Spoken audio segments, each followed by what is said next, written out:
Good morning, everyone. Welcome to Bergen Outlook. My name is Christine Whelan, and I'll be your host today.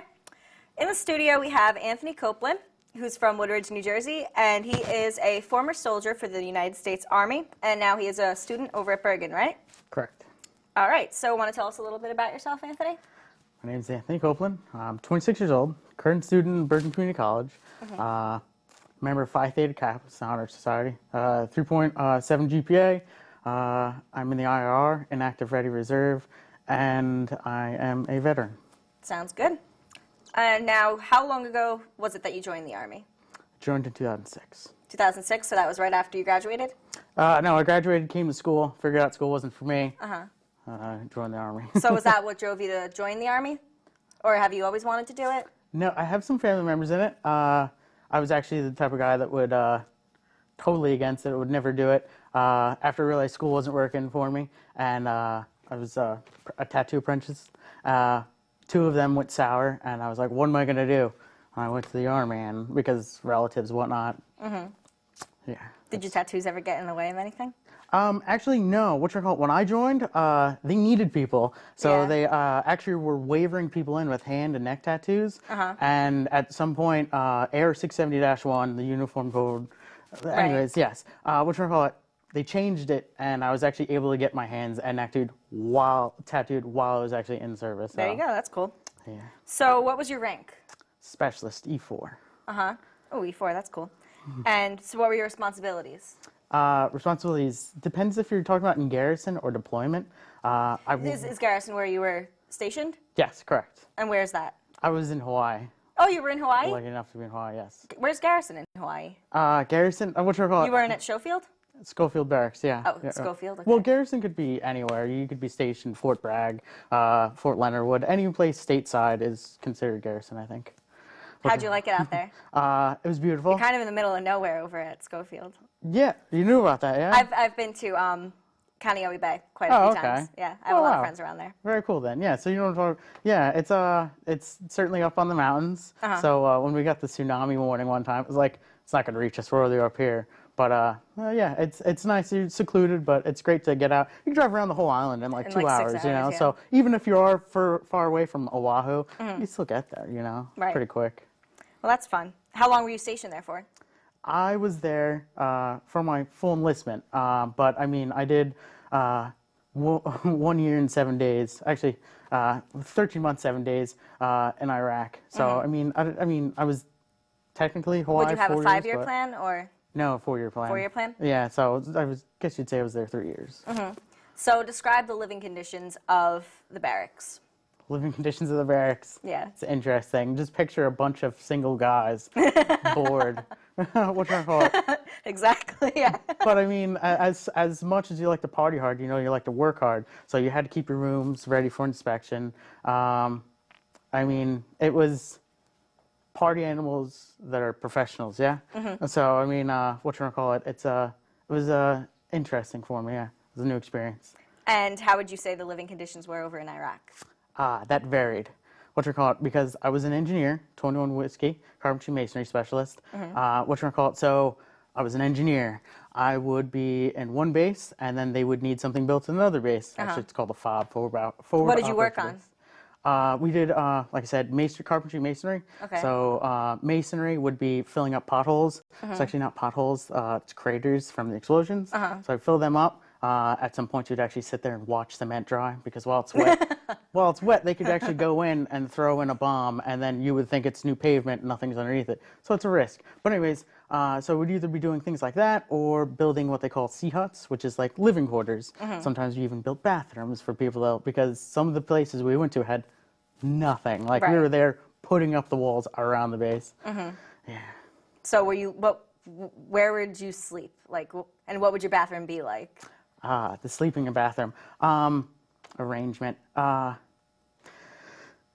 Sleeping arrangement. When we were not on missions, I was actually fortunate enough to be on one of the bigger bases. So I only had one roommate. Other bases that we went to, FOBs that we went to, you would be in a whole bay full of guys. Right. If you're lucky. Sometimes you would sleep in your vehicles. Bathrooms arrangements. You either had like I said, sometimes we made them. We had a porta potty, or if we were lucky enough, they converted a trailer into a bathroom where it's just a bunch of stalls, and that was like the height of luxury. Like if you were there. Yeah. I see. What did you like least about being over in Schofield Barracks? In Schofield or? Yeah, Schofield. Well, I'm Okay, curious about both. Schofield, it's the time difference. Communicating with friends and family, mostly family. Communicating with them though, it's the time difference. It's inconvenient, and you're on an island.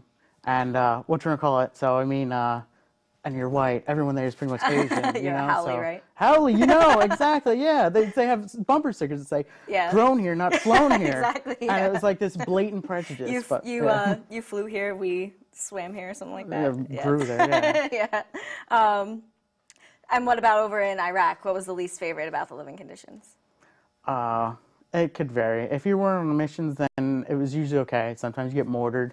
But other than that, I mean, I don't know. Like certain things that you would hate about it, now I look back and was like, I kind of miss it because camaraderie. You were there with your friends all the time. Right. The guys you live and work with. It's just, but otherwise, like I said, calling home. Yeah, it was very family orientated, so homesickness was a big thing. And how would that work? Did you have one actual center? At what time would you be able to have the chance to go and use the phone, or was there any internet, or how did that work? If you were not on missions, then usually there was a designated MWR. I think that was the acronym for it. I forget. But anyways, you would go there. They had video games and they had phones. Those like the two things video games. That's to good. keep everyone like sane. Those are the two things that they would have. And if you're not there, then I've been on bases where we had to use a satellite phone, and you're only allowed to talk on it 5 minutes because you had a line of guys waiting to talk too. Right. There's other bases where it was like the sea huts that we would build. They converted them with some phones. I mean, yeah, it just depends where you go. Yeah. Right. So I mean, sometimes it sinks. Okay, when we come back, we'll talk a little bit more about Anthony's tour in Iraq.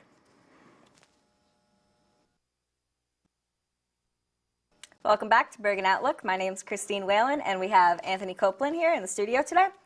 And we're talking a little bit about his time in the Army and his tour over in Iraq. So when you found out that you were going over to Iraq, you always knew you would go sooner or later, right? There's some people that don't deploy, that haven't deployed, but the majority of people deployed. Did I expect to? Kind of, yeah, I guess so, kind of not. Were you excited, or were you totally dreading it? It's mixed emotions. There's times it's like, oh, this might be the end, and there's other times like, this could be really exciting. So mixed emotions, yeah. When you first got there, how did you cope with getting like solid about it and being motivated to, getting all motoed up in order to actually be there?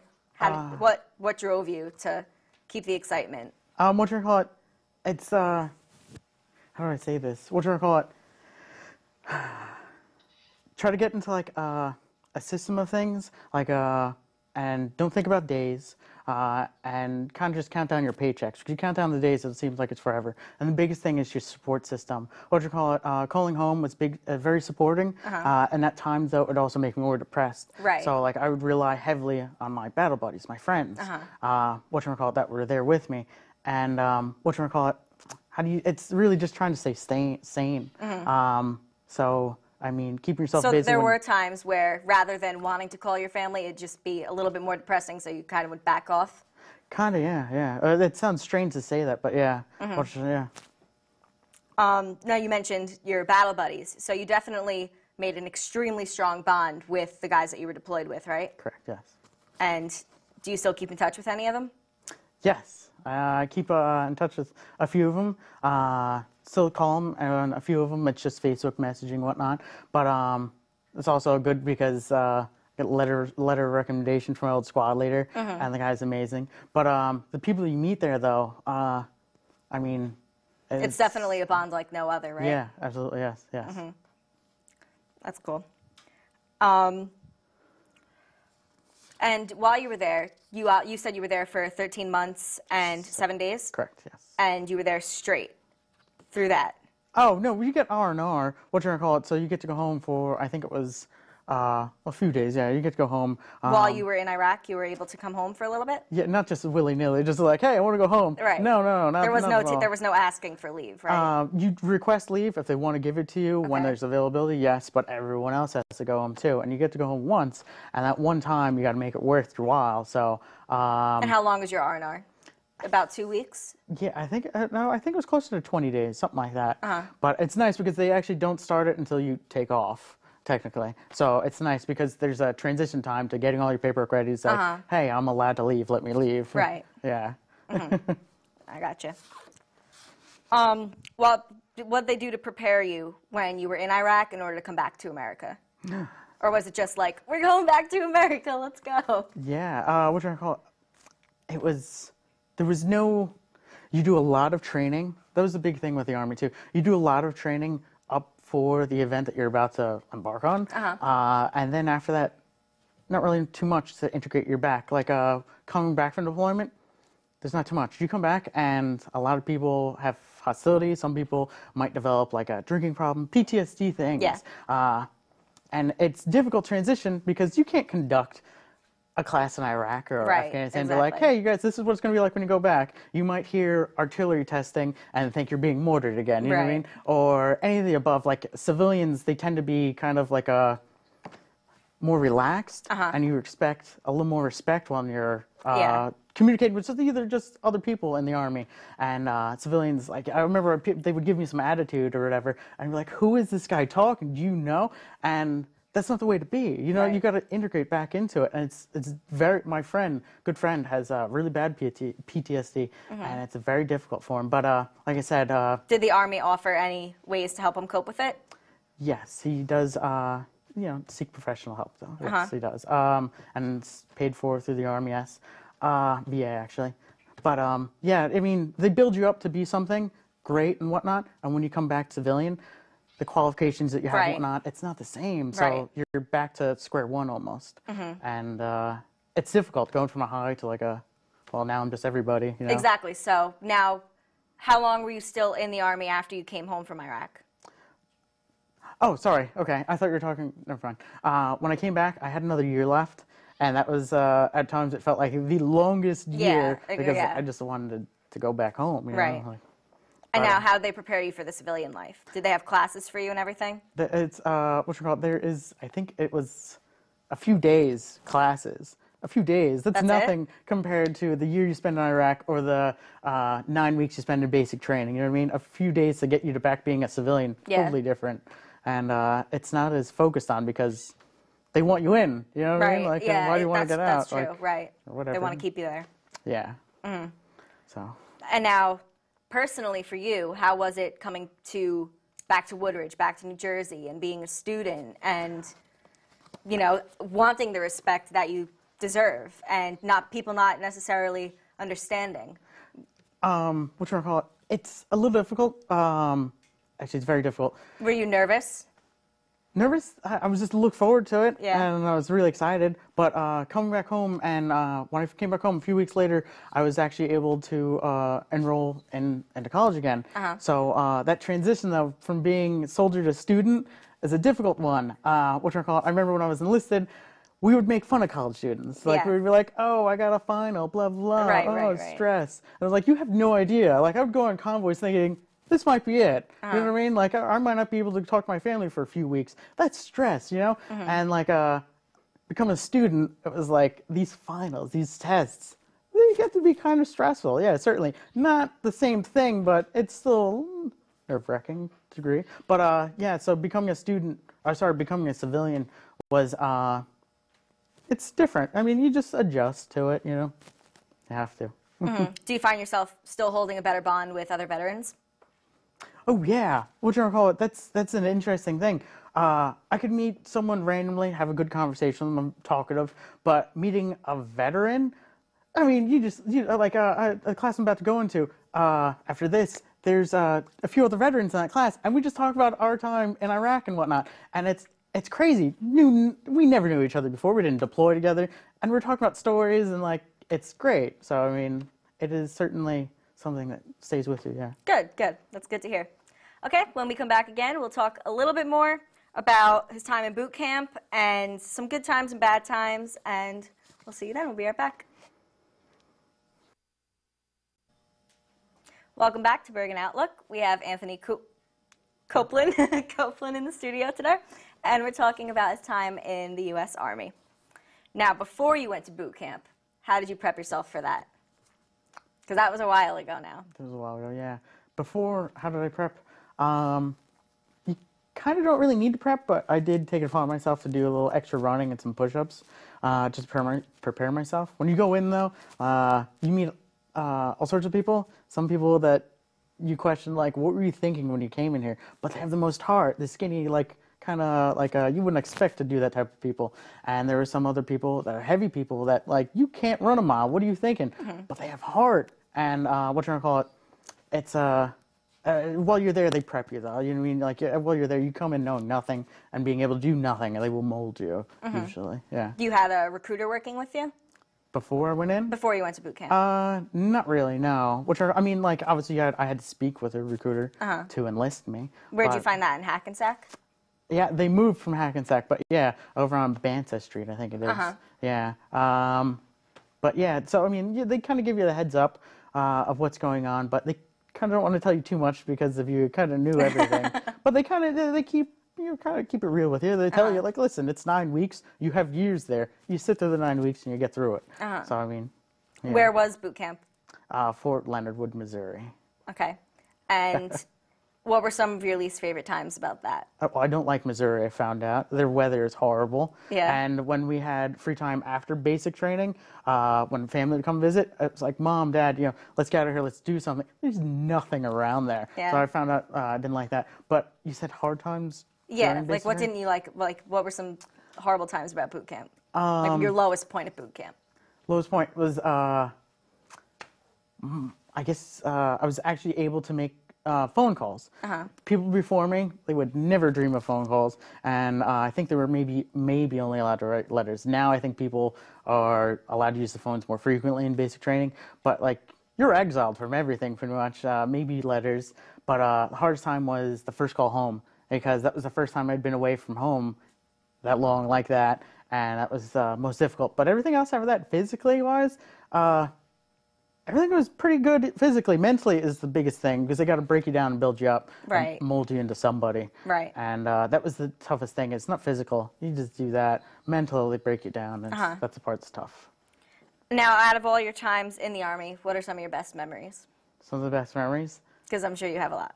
Yeah, there's a lot. That is quite a question. The best memories, in Iraq, we had Christmas together. It was my first Christmas away from home. And it was the worst place you could be, but the best time with the best people that you could possibly have. And given the situation, it was a good time. And I will always remember that. Other times, I'm sure there's plenty others. But yeah, probably that. Describe Christmas over there. How'd you guys do it?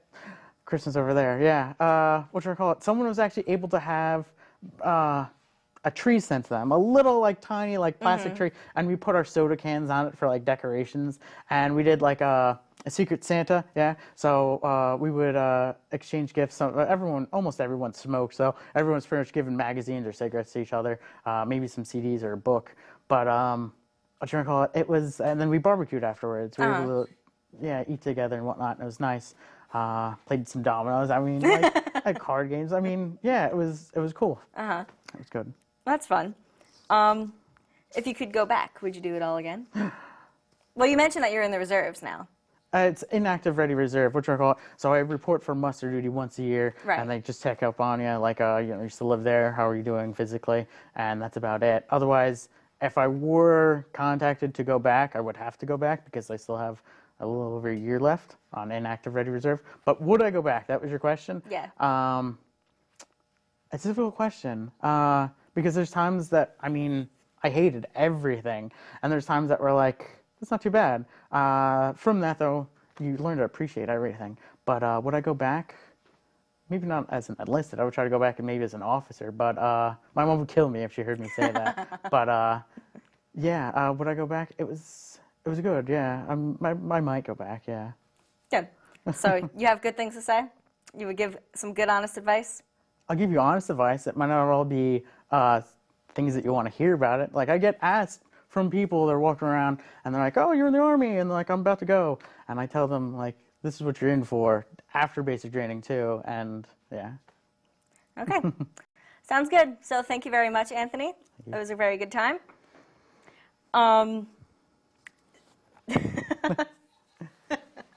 Sorry, I had a little bit of a production problem there. So yeah, honest advice. What would you give to a student? Would you, or if anybody, if they didn't know what to do, would you tell them to recommend the military? Would I recommend it to them? Yeah, if they didn't know what to do with themselves. I would tell them. Stuck in a rut like you were. It's a decision that they have to make. If they should do it or not, it's on them. Sorry. Sorry about that. We had a production problem. Okay. Thank you very much for watching Bergen Outlook. My name is Christine Whelan. This is Anthony Coplan. Have a good day, everyone.